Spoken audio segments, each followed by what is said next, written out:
This is part 3 of our mini video series, Social Contract in a Nutshell. From videos 1 and 2, you'll remember Jim and John and George, who we realize is a ruler. So he's essentially King George.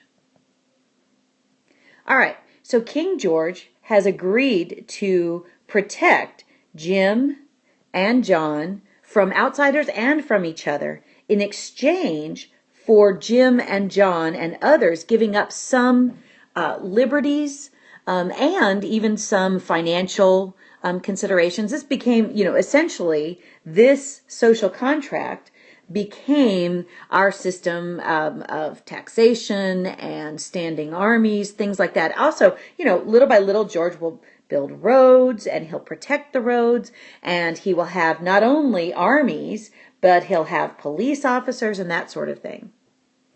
Okay, so little by little, George, in his position as ruler,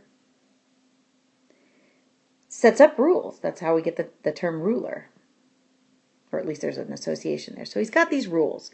And some of them are, probably based on biblical concepts of thou shalt not kill, thou shalt not steal, thou shalt not, lie.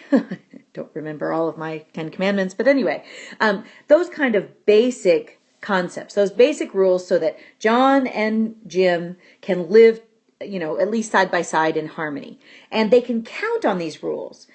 John knows that if Jim violates one of those rules, King George will send his army out to do something to Jim. Initially, he might take Jim's property. And so Jim's property would become the property of the king. So he might take something away. But little by little, he will, rather than just always taking land, because there may not always be land to take, they develop a system where Jim might lose his freedom if he violates these rules. So, and George will recognize that sending a whole army out to do that isn't very efficient.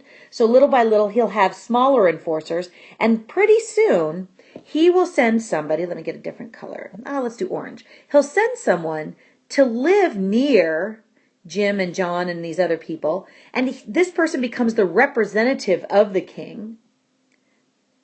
And this person might be a police officer or a judge or some other kind of magistrate who is there to enforce the rules. So as Jim and John get used to the peace that comes with knowing that these rules are going to be enforced and that they'll be enforced by the king's man or magistrate, little by little they come to expect these rules. John relies on the peace that comes from knowing that the rules will be enforced. And Jim does too. So these rules, rather than just being King George's rules, become expectations of society. And so first they start out as rules, then they become laws because they are enforced, and then little by little they become, they form the foundation of our understanding of what is just or justice, which leads to our concept, the beginning of our concepts of what is moral, because it's the expected behavior. So that's how social contract, this agreement between the people and the king, the people agreed to give up some liberty in exchange for protection from the king. And in so doing, they agree to live by certain rules, which are then enforced as laws, which become justice, and that gives rise to our concept of morality.